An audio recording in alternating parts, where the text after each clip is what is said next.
Hey, décroche ton tel.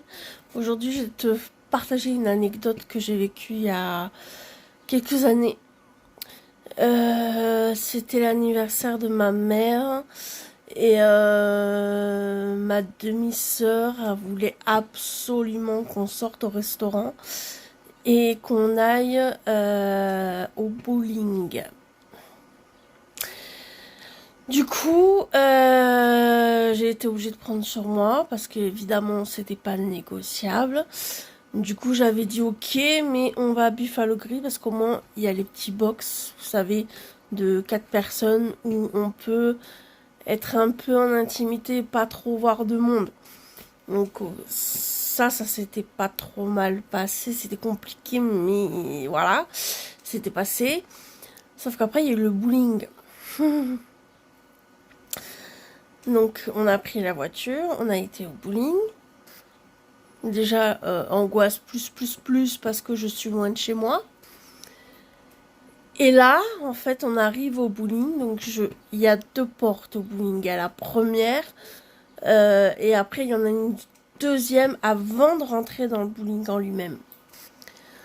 Et là, je pousse la première porte.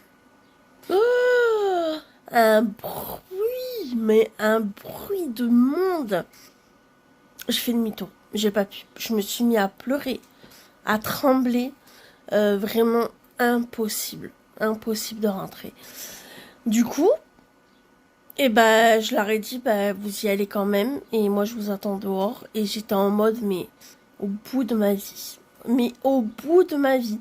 Et les gens me regardaient et je voyais qu'en fait, ils étaient dans l'incertitude. C'était même pas du jugement. C'était, mais qu'est-ce qui lui arrive? Il y a 2 secondes, elle pleurait pas, elle allait très bien.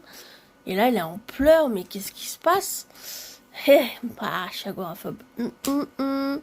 Mais voilà, du coup, je me suis bataillée pour qu'ils aillent quand même au bowling. Au début, ils voulaient pas, surtout ma mère, et en fait, à force d'insister, ils y sont quand même allés.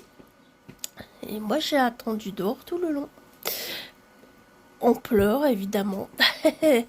Mais voilà, c'est pas la faute de mon entourage, parce que c'est moi qui tenais absolument à ne pas gâcher la fête et à ce qu'ils aillent quand même au bowling.